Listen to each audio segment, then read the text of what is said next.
Parshas Vayigash contains 106 verses, and it's going to wrap up and resolve the saga that began 2 weeks ago in the Parsha, 22 years prior in the story. It began with the sale of Joseph, and it's going to end in this week's Parsha with the Jewish people, the nascent Jewish people, the family of Israel, descending down to Egypt. We left off last week with a cliffhanger when Joseph had planted evidence incriminating Benjamin of a horrific crime of stealing from the king, and he was going to be taken as a slave. And now the rest of the brothers, and especially Judah, who had promised to take responsibility for Benjamin, they're coming to plead their case before Joseph. And as we spoke about last week, Joseph wasn't just yanking their chain to frustrate them or to cause them pain. Rather, this is all calculated. This was all his plan of how he's going to, A, ascertain that they have repented from their ways, and B, he was going to facilitate their complete repentance. He takes Benjamin, his full brother, as a slave, and right away the brothers say, no, don't take Benjamin, take all of us. Essentially, all the brothers that were part of the scheme to enslave Joseph, they themselves are offering themselves as slaves to ensure that Benjamin is unharmed. And this is all part of their repentance process. They mistreated Joseph, and now they're willing to accept upon themselves that same treatment that they give to Joseph in order to spare Benjamin, and that demonstrates that they have indeed repented from their earlier ways. And Joseph wanted them to wallow a little bit in what this means. Judah is going to launch into a 16-verse tirade to Joseph and a plea begging him to spare Benjamin, and he's going to invoke the pain of Jacob, of his father. And this is all going to be atoning for their total disregard to the pain they caused Jacob, their father, in the sale of Joseph. So Judah begins his plea by approaching Joseph, and he tells him, "If you please, my lord, may your servant speak a word in my lord's ears. Don't be angry at me, for you are like Pharaoh." This end of this first verse, in verse 18, that you are like Pharaoh, Rashi explains in 4 different ways. Number 1, you're like Pharaoh. I honor both of you. You are as respected in my eyes as a king like Pharaoh. Number 2, Pharaoh, when he kidnapped Sarah many parshas ago, he was stricken by God. If you attack Benjamin, you too will be stricken by God.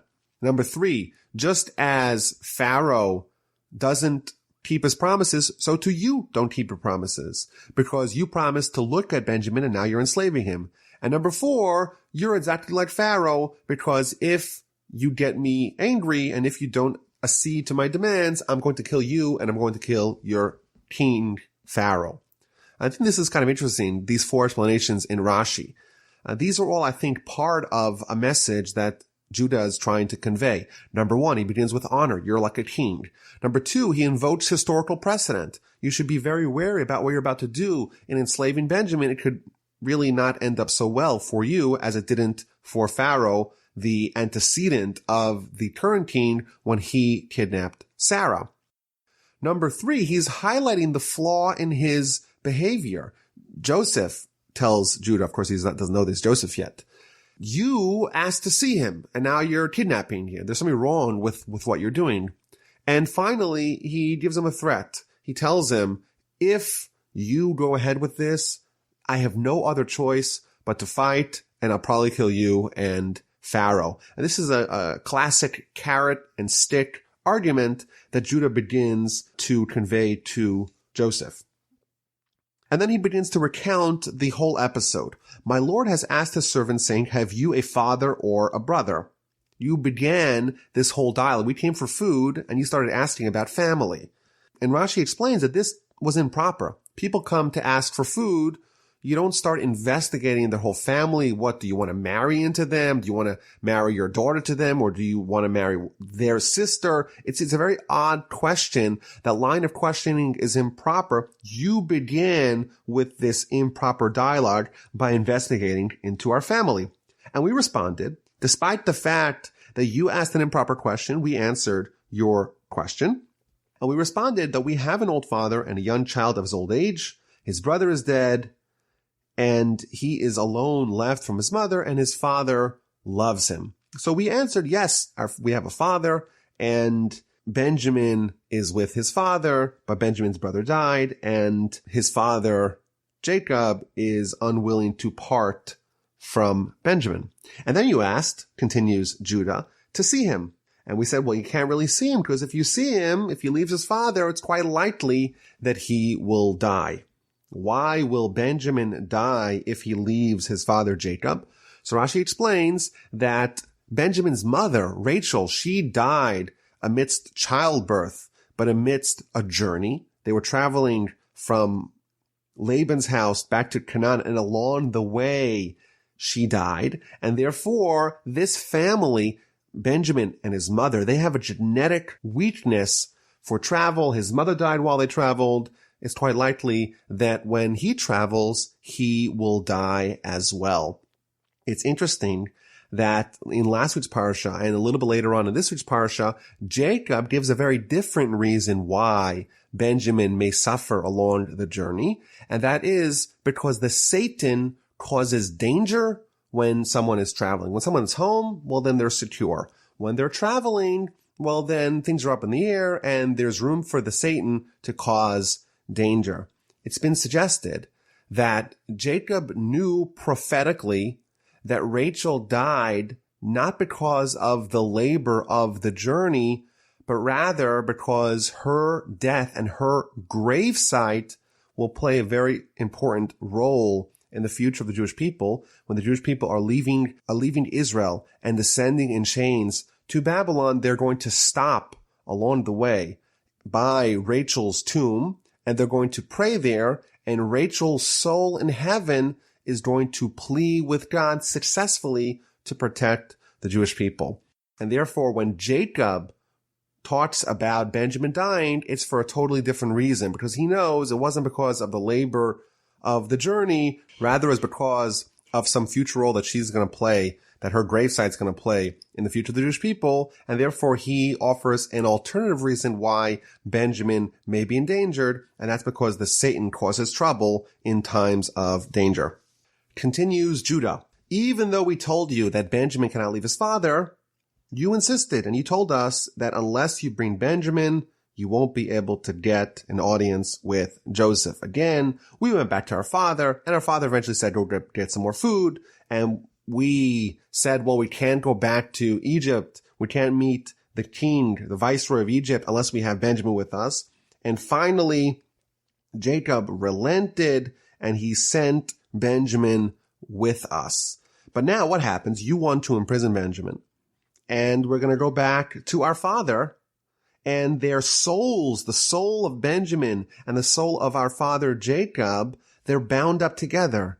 And if he finds out that the youth is missing, he will die. And you're going to cause that our father will descend in sorrow into the grave. Instead, I have a different proposal, continues Judah. I took responsibility for this child. Take me as a servant instead. I am more talented, more gifted in every which way, and let Benjamin ascend back to his family. I will replace him. How can I go up to my father if the youth is not with us? I don't want to see what's going to be if I go to my father Jacob without Benjamin. Chapter 45 begins after Judah concludes his impassioned speech. Joseph couldn't restrain himself, and he announced to everyone that was present in the room, everyone leave here, therefore no one will remain in the room when Joseph revealed himself to his brothers.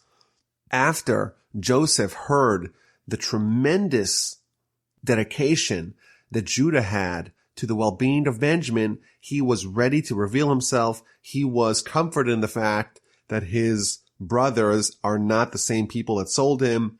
They're willing to put their own lives on the line for the well-being of Benjamin. Now it's time for him to remove his mask. But if he does that, his brothers are going to be embarrassed. And therefore he announced that everyone in the room, all the other Egyptians that were in the throne room, they should all leave, so no one should remain with him when he reveals himself to his brothers. The Midrash points out that he actually made a mistake. These brothers, very strong, very muscular, now that Joseph was alone and vulnerable, it's quite possible they could have attacked him, could have killed him. Nonetheless, Joseph was unwilling to reveal his identity before the room was empty, and he even placed his life in danger to prevent his brothers from being shamed. And he cries out and he announces to his brothers, I am Joseph. Is my father still alive?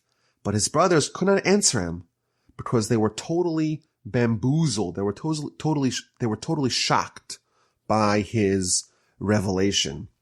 Joseph says very simple things. I'm Joseph. That same Joseph that you sold, I'm Joseph, and all I want to know is Jacob still alive. And there's a very famous midrash here that says that this revelation, these simple words, I am Joseph, is my father still alive? That is a template for the rebuke and criticism that we are all going to be subject to sometime in the future, in the day of judgment, in the day of reckoning.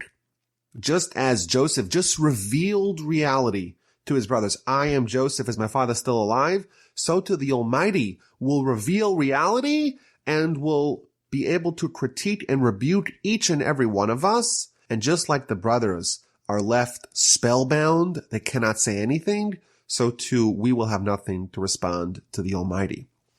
Joseph tells his brother, I'm Joseph. Is my father still alive? You're begging me for mercy because of all the pain that Jacob is going to suffer if Benjamin does not return. Well, I am Joseph. You sold me as a slave, and you were not concerned about how Jacob would take it.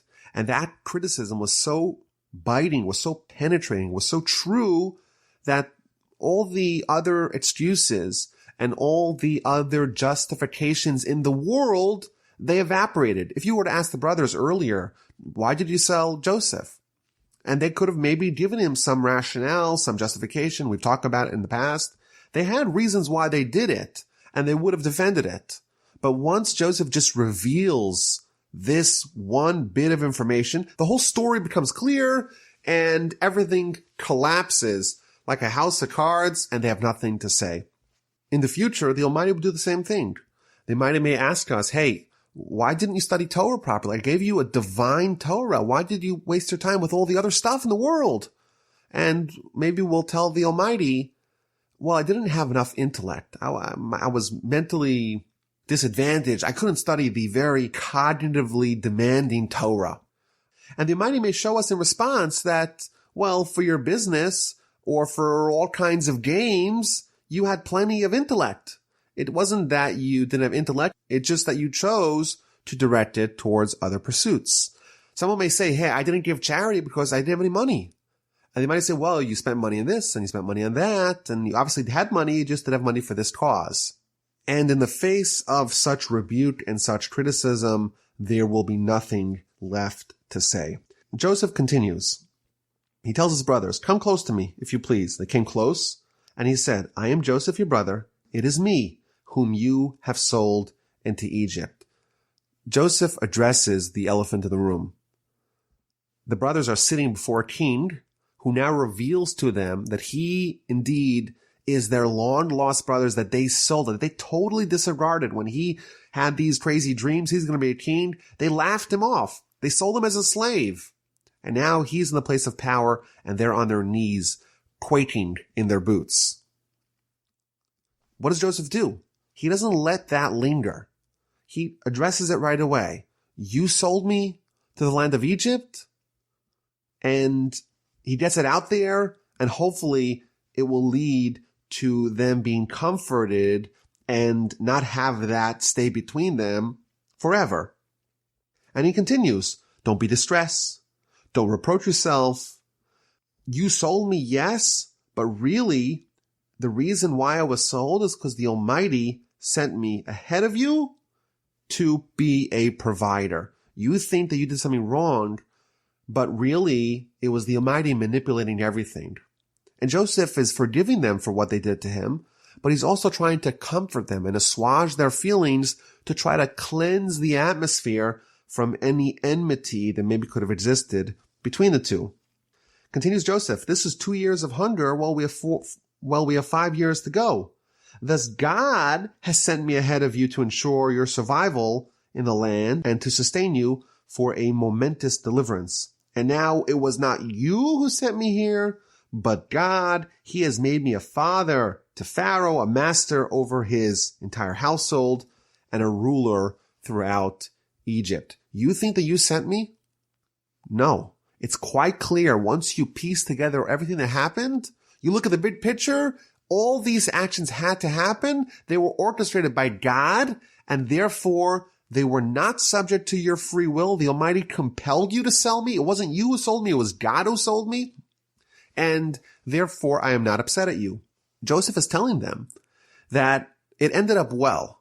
I became king. Don't worry about it. But he says to them more. It's possible that they made a mistake. They did something egregious. They sold their brother as a slave. The fact that it ended up well for him, that has nothing to do with it. They still did something terrible. Joseph says, no, that's not what happened. You did not sell me. Even the action wasn't bad. That was the action of God. It wasn't your free will that did that, and therefore I have zero animus towards you. And Joseph continues his speech of comfort and reconciliation to his brothers, and he tells them, go get Jacob, bring Jacob here, tell him that I'm the king of Egypt. I'm going to apportion an amazing piece of land for you that'll be for you, for your children, for your grandchildren, for your flock, for your cattle. We still have 5 more years of famine. Come here. I will take care of you. Continues Joseph, behold, your eyes see, as do the eyes of my brother Benjamin, that it is my mouth that is speaking to you. Therefore, tell my father of all my glory in Egypt and all that you saw, but you must hurry and bring your father down here. Rashi explains that this is a multi-layered message that he's sending here. He says to them, your eyes have seen my honor, and in addition, you have seen that I'm your brother. And Rashi tells us that he showed his brothers the fact that he too was circumcised. And that is my mouth that's speaking to you. He spoke to them in Hebrew. And he compares them to his brother Benjamin, and he tells them, just as I have no hatred to my brother Benjamin, who wasn't there when I was sold, so too in my heart there is no hatred to any one of you. And Joseph finishes his speech, and it works. The brothers open up, and they're willing to engage with Joseph. Joseph falls on his brother Benjamin's neck and cries. Benjamin cries on his neck. He kisses all his brothers, and he wept upon them. And afterwards, his brothers conversed with him.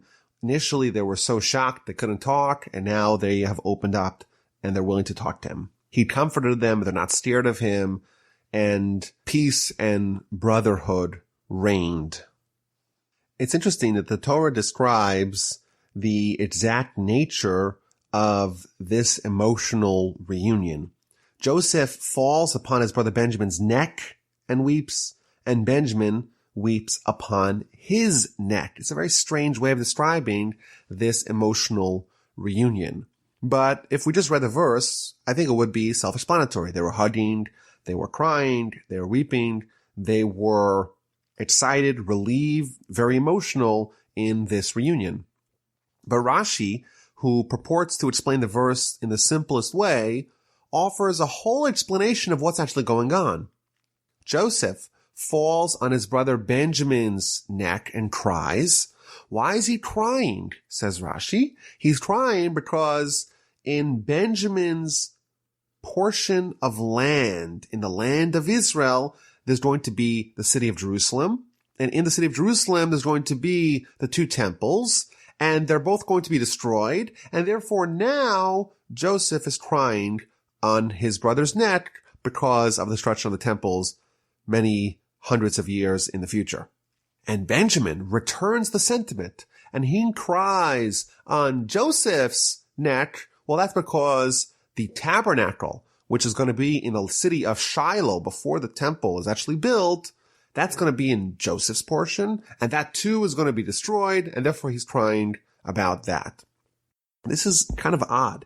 There's a reunion here between two brothers, haven't seen each other for a long time. They're happy, they're relieved, they're excited, they're emotional, and they're crying. Yet Rashi talks about some event that's in hundreds of years in the future, in their portions. There's going to be temples, there's going to be tabernacles, there's going to be destroyed. It's a very strange interpretation. And I think maybe the answer is that, the Torah is codified for eternity. And if it was a simple, understandable emotion, given the circumstances, the Torah would not necessarily record it for posterity. And therefore, every time there's an emotion or an emotional expression of the Torah, Rashi will explain to you what the higher meaning behind it is, because it's impossible to say the Torah is just recording emotions that are natural for the situation that people are in. And it's been pointed out that these two brothers are falling on each other's neck. The neck, that's the bridge between the brain, between the intellect, and the rest of the body, and the animalistic instinct. And the neck in Kabbalistic sources is always the bridge between the holy and the mundane. So for example, we have the mitzvah of tefillin, which we put a knot on the top of the neck to kind of highlight and symbolize this connection that we're trying to foster between the spiritual and the intellectual and the mundane and the physical. Similarly, according to Rashi, it makes a lot of sense. Joseph is crying on Benjamin's neck and Benjamin's crying on Joseph's neck. Well, what's the temple? The temple is also kind of like a neck because it's the touch point where the spiritual and physical worlds touch. And therefore, it too is this bridge between the spiritual and the mundane.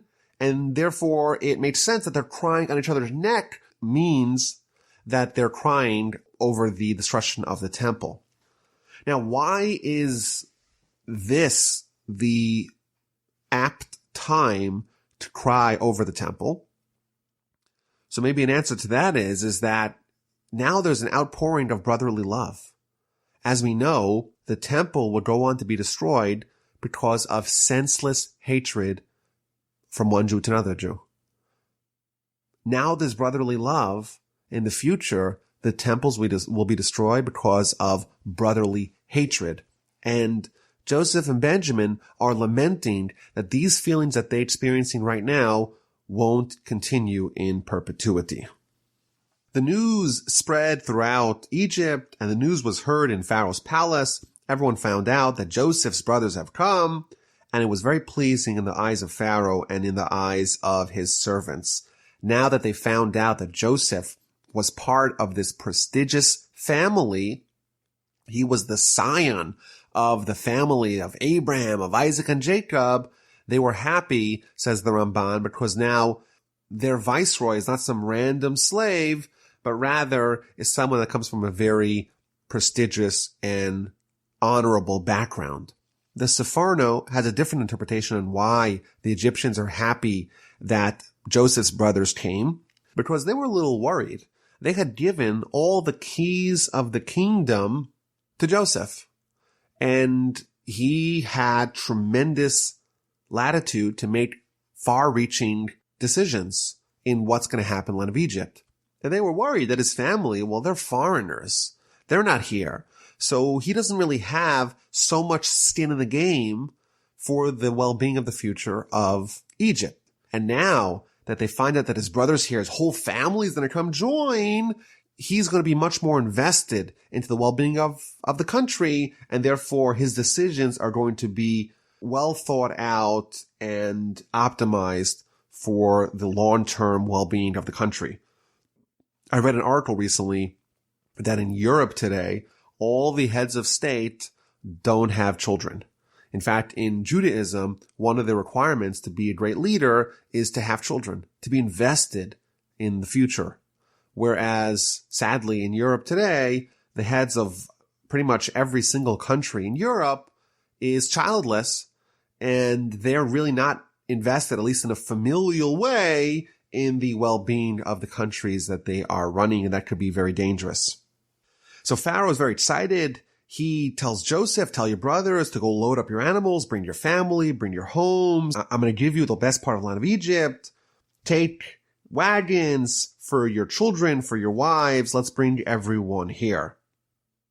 Joseph gives gifts to his brothers and sends messages to his father and sends 10 donkeys laden with the best of Egypt and all kinds of grain and bread and food for the journey. And he sends them up to the land of Canaan. They arrive to Jacob and they tell him the great news. Joseph is still alive. Moreover, he is the ruler over all the land of Egypt. But Jacob has a hard time believing it. He rejects it. And he can't imagine that this is really true. And they continue and they tell him all the words that Joseph had spoken to them. He sees the wagons that Joseph had sent to transport them, and the spirit of their father Jacob was revived. He was enlivened, and he announced, how great is it? My son Joseph is still alive. I shall go and see him before I die. Initially, Jacob had a hard time believing him. And eventually, after he saw the wagons and he heard the story a few more times, he believed them. The Ramban says something interesting. The Ramban says that Jacob had a heart attack from joy. He was so shocked by this news. It wasn't broken to him slowly, and he had to be resuscitated. And that's what it means, that Jacob, his heart rejected it. That means that he wasn't able to absorb such good news, and eventually they had to kind of resuscitate him, bring him back to, and then he was revived. And Rashi says something very interesting. It says that the spirit of the father Jacob was revived. He was enlivened. What does that mean? It means that his prophecy was restored. Vatechi ruach Yaakov avihem. The spirit of Jacob was given life. What does that mean? It means that he had his prophecy restored. When Joseph was taken away from him 22 years prior, he was so sad and so depressed, he lost his prophecy. And now, 22 years later, his prophecy has been restored. And how does the Torah describe that? He was given life. And what's implied by this is that life, by Jacob's standards, equals prophecy. In the final verse of chapter 45, Jacob announces how great it is. My son Joseph is still alive. I'm going to go down to see him before I die. It's interesting that the verse does not say, and Jacob said. It says, and Israel said. So one of the commentators here tells us that why is Jacob suddenly being called Israel? As we know, we saw a few weeks ago, Jacob and Israel are often interchangeable. Even though Jacob had his name changed to Israel, the first name of Jacob wasn't removed. There was just an additional name of Israel. It's a great mystery as to why the Torah sometimes calls Jacob Jacob and sometimes Israel. But here we have a clue. The commentator tells us that when Jacob had his prophecy restored, then he was called Israel. Whereas when he was bereft of prophecy, he was called Jacob. Chapter 46 begins with Jacob assembling his whole family and descending to Egypt. But he begins by slaughtering sacrifices and offering prayers to the Almighty. The Jewish people are slated to be in Egypt for a long time, and Jacob begins this journey with prayer and with sacrifices so that everything should work out fine. And God spoke to Israel in night visions and said to him, Jacob, Jacob, and he said, here I am, Hineni. And the Almighty reassures him, I am the God of your father. Have no fear in descending to Egypt, for I shall establish you as a great nation there. I will descend with you to Egypt, and I shall also surely bring you up, and Joseph shall place his hand on your eyes. One of the commentators points out that in verse 2 here we read that God spoke to Israel in a night vision.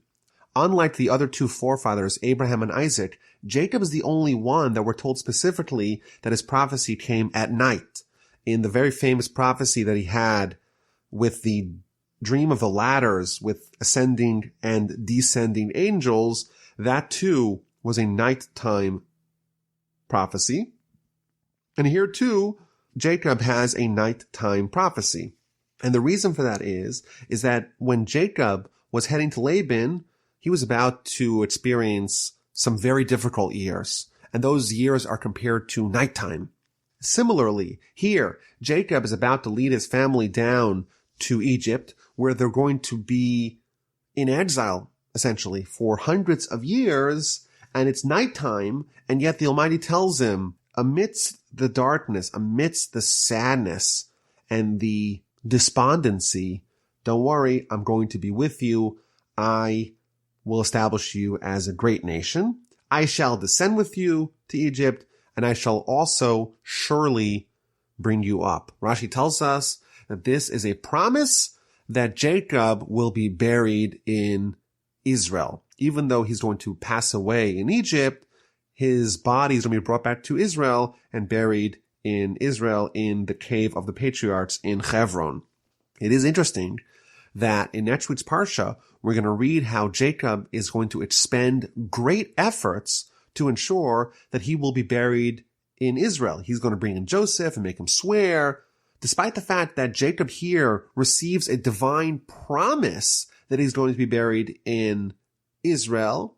He still invests his own efforts to make sure that it's going to happen. He doesn't sit back and do nothing, despite the divine promise.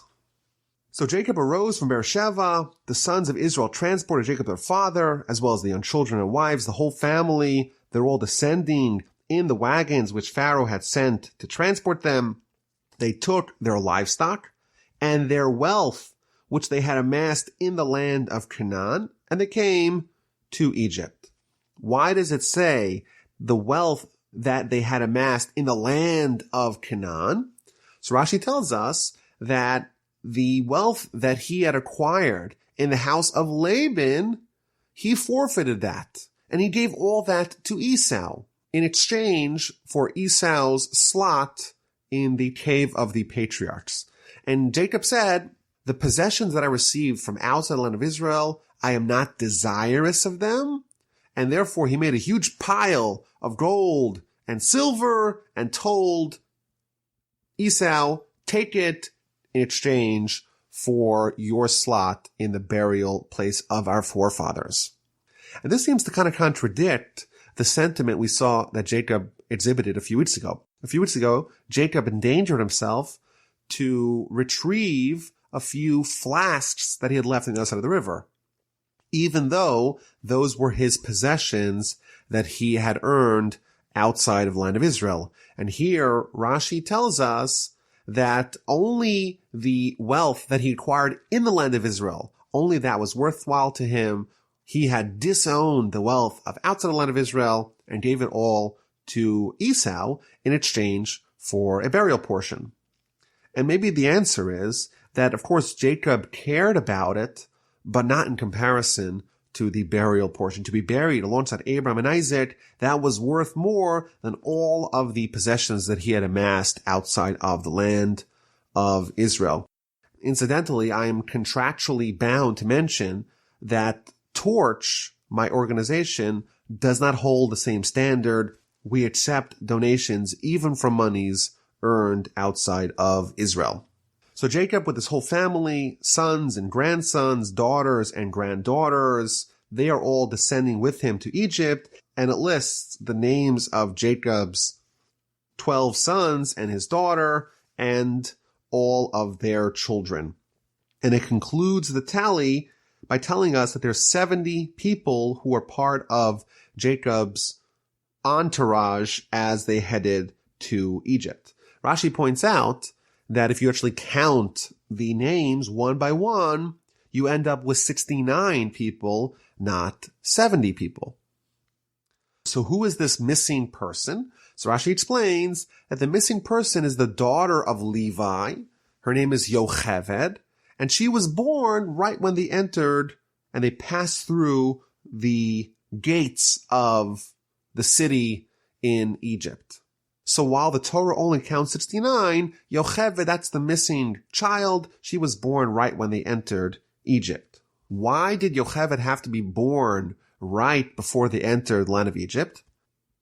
So perhaps an answer to that question is that we know Yocheved, she is going to be the mother of Moses. And there is a principle that whenever the Almighty smites someone, whenever the Almighty strikes someone, the remedy will always precede the illness. And therefore, the Almighty is about to send the Jewish people into a very long, protracted exile in Egypt. But before that even begins, right when they're about to enter, Yocheved is born. She is going to be the mother of the remedy. She's going to be the mother of Moses. And therefore, you cannot enter Egypt before the roots of the redemption are in place. And therefore, before they entered, between the walls, the mother of the Savior of Israel was born. The Ibn Ezra here does a little bit of a calculation. We know the Jewish people spent 210 years in Egypt. And when they left, Moses was 80 years old. Well, if Yocheved was born right when they entered, and she's the mother of Moses, who was 80 years old when they left, well, then how old was Yocheved when Moses was born? And of course, we do the math. 210 minus 80 is 130. So this is kind of shocking. The Torah makes a huge big deal about the fact that Sarah has a child at the age of 90. That's a huge miracle. But here Yocheved has a child at the age of 130. And unless you read between the lines, you won't even pick up on it. That's an interesting question that the Ibn Ezra asked. Why does the Torah not make a big deal about the fact that Yocheved had a child at the old age of 130? The Ramban gives a very interesting answer. He says that unless a miracle was foretold by a prophet, the Torah will not mention it. There's miracles happening all day and all night. But the bar that a miracle has to reach before it's mentioned by the Torah is that it has to be announced beforehand by a prophet, or else it's not significant enough to be included in the Torah. So after listing all the people that are going down to Egypt, the Torah tells us that Jacob sent Judah ahead of the contingency, either to go prepare the residence for them in Goshen. Alternatively, Rashi says, to go establish a academy of learning, an academy of Torah before they got there. And the idea is that Jacob was concerned, when they were in the land of Canaan, they had their bearings with them. They had Jacob, and this is the place where they've lived for several generations. Now they're about to head into Egypt. What's going to ensure that their spiritual purity won't be compromised? And therefore he sent Judah ahead of everyone else to go build a yeshiva, to go build religious Jewish infrastructure to make sure that they have continuity. They don't have any time where there isn't some sort of bastion of spiritual vitality for them in the land of Egypt. It's been pointed out that when the Jewish people came to America in the 1880s or so, the first mass migration of European Jews to America, there really wasn't a very strong Jewish infrastructure. There weren't any yeshivos. There wasn't industrialized kosher food. And as a result, the Jewish identity and the Jewish observance suffered tremendously because there wasn't the kind of infrastructure needed to maintain Jewish life. In Egypt, Jacob sent Judah ahead of everyone else to set things up before they got there. In verse 29, we read about the reunion of Joseph with his father after 22 years of separation. Joseph harnessed his chariot, he did it himself, and went up to meet Israel's father in Goshen. He appeared before him, fell on his neck, and wept on his neck excessively. Again, we see an emotional reunion, and Rashi points out something interesting. It says that he appeared before him. fell on his neck and wept on his neck excessively. If you read the verse quite critically, it's clear that this was a unilateral emotional display. Joseph is crying on his father's neck, but Jacob is not returning the sentiment. Rashi tells us a very famous idea that Jacob did not fall on Joseph's neck and did not cry, and our sages taught us that he was reciting the Shema.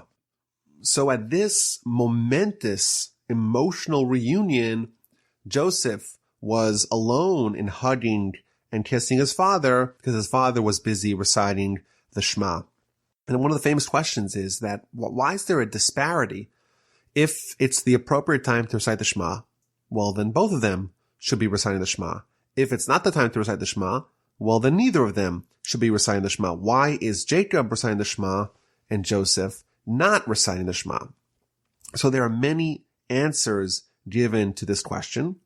Some suggest that, well, Joseph already said it earlier. Jacob was traveling and therefore he wasn't able to say it until later. Alternatively, it was the right time to say it, but Joseph wanted to greet his father and therefore he postponed it till later. I think another very useful idea here is that Jacob, he knew he was going to have a momentous, joyful, loving, emotional reunion with his son. And as a righteous person, he wanted to utilize that for something spiritual. He wanted to take that and dedicate it to God. He wanted to channel the joy that he had with his reunion with his son that he thought was dead for 22 years. He wanted to find a way to direct that to his relationship with God. And this is maybe a broader idea that whatever we have in life, maybe we should try to use it, try to channel it towards advancing our spiritual agenda. My grandfather offered a fantastic explanation to this disparity.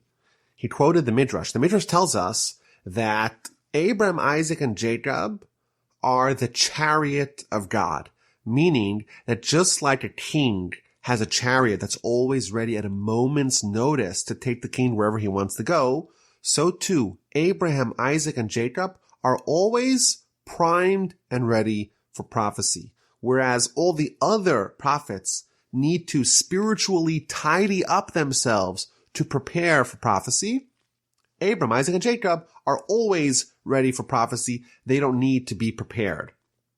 Jacob was worried. He's about to encounter his son Joseph, and he knows that this gush of emotion could potentially harm his spiritual readiness for prophecy. His love and concern and joy in seeing his son Joseph may for a second cloud his spiritual readiness for prophecy, and he is going to be booted off the chariot because he is going to have a lapse in readiness for prophecy. And therefore he did not want to lose that, so he preempted the danger by reciting the Shema, by accepting upon himself the yoke of heaven and ensuring that he has no lapses from a total preparation and readiness for prophecy. Jacob is so delighted in seeing Joseph, he announces, "Now I can die after having seen your face because you are still alive." Rashi tells us he had thought that he was going to die twice. He was going to die once in the physical world and once in the spiritual world because he had lost his prophecy when Joseph was missing. Therefore, his death would be two-tiered.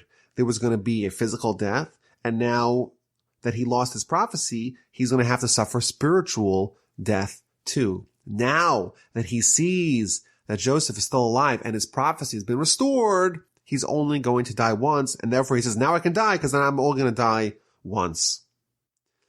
Joseph is now concerned that Pharaoh is going to enlist all his brothers to ministerial positions, and therefore he warns his brothers before they meet Pharaoh that when Pharaoh asks you for your occupation, make it very clear that you're nothing but shepherds and herdsmen and cattlemen for generations. Therefore, he'll settle you in the region of Goshen, and he's not going to hire you to be part of his government. The only way to ensure that the Jewish people are able to settle properly in the land of Israel is if they have their leaders, the sons of Jacob, on site to build the flourishing community. If they're going to be working for Pharaoh, it's not going to be good for their future in Egypt. So Joseph introduces his brothers to Pharaoh, and he doesn't take them all. He takes only the ones that are more weak. And Pharaoh indeed predictably asks his brothers, what is your occupation? And they respond, your servants are shepherd, we as well as our forefathers. And they continue, we have come to sojourn in the land. There is no grazing for your servants' flock in the land of Canaan because there's a terrible famine. Now, if you please, allow your servants to dwell in the region of Goshen. So they tell him, listen, we came from Canaan. It's so bad there. There's no grass to graze, but here there is. And therefore, let us settle in the land of Goshen so that we could have pasture for our flock. And the Ramban asks an interesting question. I don't understand. There was a famine everywhere. There's a famine in Egypt, and there's a famine as well in Canaan. So if there was no grass for pasture in Canaan, why would there be grass for pasture in the land of Goshen? And he answers that in the land of Canaan, the famine was so severe that the people were eating grass and there was no pasture left for the animals. But because in Egypt, Joseph had assiduously prepared ahead of time, there was food for the humans and there was some leftover pasture for the animals. Pharaoh agrees. He permits the brothers of Joseph to settle in the region of Goshen. And then Joseph brings his father Jacob and presents him to Pharaoh. And a very interesting exchange ensues. Pharaoh asks Jacob, how old are you? How many are the days of the years of your life? And Jacob responds with this very long and convoluted answer. The days of the years of my sojourns have been 130 years. Few and bad have been the days of the years of my life, and they have not reached the lifespans of my forefathers in the days of their sojourns. A very long and complicated answer to a simple question. Pharaoh asks Jacob, how old are you? And he should have said, I'm 130 years old. He gives this whole answer about the days of his sojourns and the days of his life, and it hasn't been as good as the life of my forefathers. What is going on over here? So my grandfather explained that there's two kinds of life. There's the days of the years of my sojourns, which is how long you are alive, how long are you breathing? And there's the days of your life, which is how long are you really living? How long are you really alive? How long have you been spiritually vital? So Jacob answers in modesty by telling Pharaoh that the days of my sojourns are 130. But of those 130 years, few and bad have been the days of the years of my life, and they have not reached the lifespan of my forefathers in the days of their sojourns. What Jacob is telling us, there's an entirely new way to measure someone's life in this world. It's not how many years they've lived. It's of the years that they've lived, how many of those years have they actualized spiritually? And Jacob is saying about himself that of the years that he has lived, he has not actualized the same proportion as his forefathers have in the days of their sojourns, in the days that they have been alive. One of the commentaries says something a little bit scary. He says if you count the words of this exchange, there's 33 words in the dialogue between Jacob and Pharaoh regarding how old Jacob is. Isaac, Jacob's father, lived to be 180. Jacob was also destined to live to 180, But as a result of this exchange, these 33 words between him and Pharaoh reduced 33 years from Jacob's life, and therefore Jacob only lived to 147. It seems like Jacob is being punished for the fact that he's complaining almost, that he's saying that few and bad have been the days of the years of my life. He should have said my life has been incredible. If you're complaining about the years of your life, that may actually cause the Almighty to reduce the years of your life. Very scary indeed. And he lost 1 year for every word of that exchange. And the Parsha ends with going back to Joseph's management of the famine and his continued diligence in working for Pharaoh. So Joseph settled his father and his brothers and gave them the land of Goshen in the region of Ramses as Pharaoh had commanded. And Joseph sustained his father and his brothers and all of his father's household with food according to their children. And what did Joseph do for the rest of the land during the time of famine? So he worked as a reliable steward of Pharaoh's property and wealth in his role as the viceroy of Egypt. And we're given a very long description here of everything that happened to show us, says the Ramban, the greatness of Joseph and the dedication and the reliance that he had in stockpiling all this tremendous wealth for Pharaoh and not using it to line his own pockets. All the people would come to Joseph for food, and Joseph would he would sell it to them. And after their money was gone, he would sell to them in exchange for their livestock. After all their livestock was gone, Joseph acquired the actual land of Egypt for Pharaoh. But what he did was, he didn't actually have the state acquire all the land. He let people work the land, but kept a certain fee, a certain cut, 20% of the produce went to the coffers of Pharaoh. Now, to ensure that the people don't feel ownership over the land that now belongs to Pharaoh, Joseph undertook a tremendous resettlement project where he moved people and entire cities out of the place where they have lived, out of the place where they feel comfortable, and moved them to different places and let them work the land elsewhere.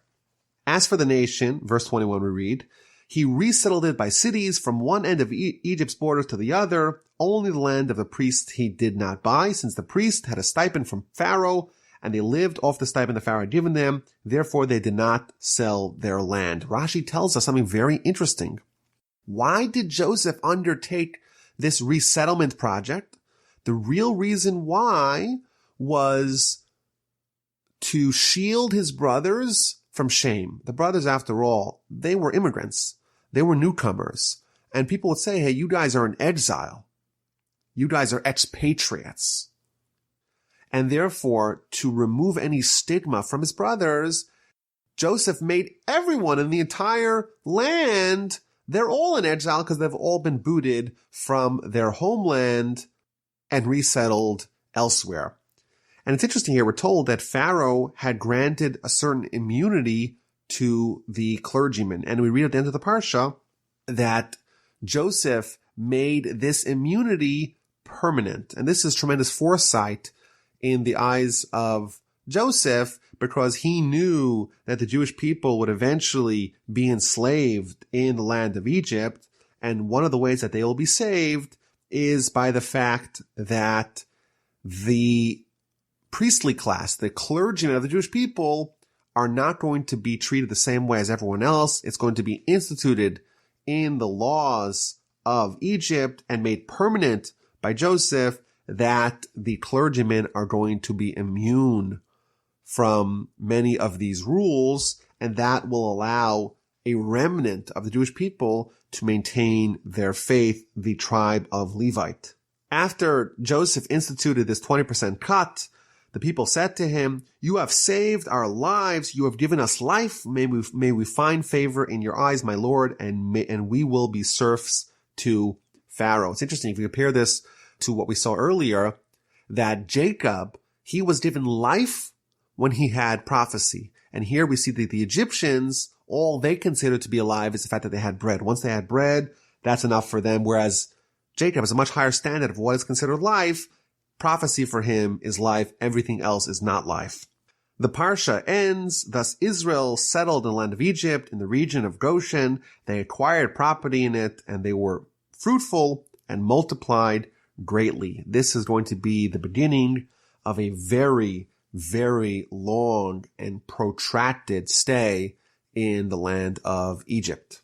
Next week, we will see and study the final portion of the book of Genesis, Parshas Vayigash.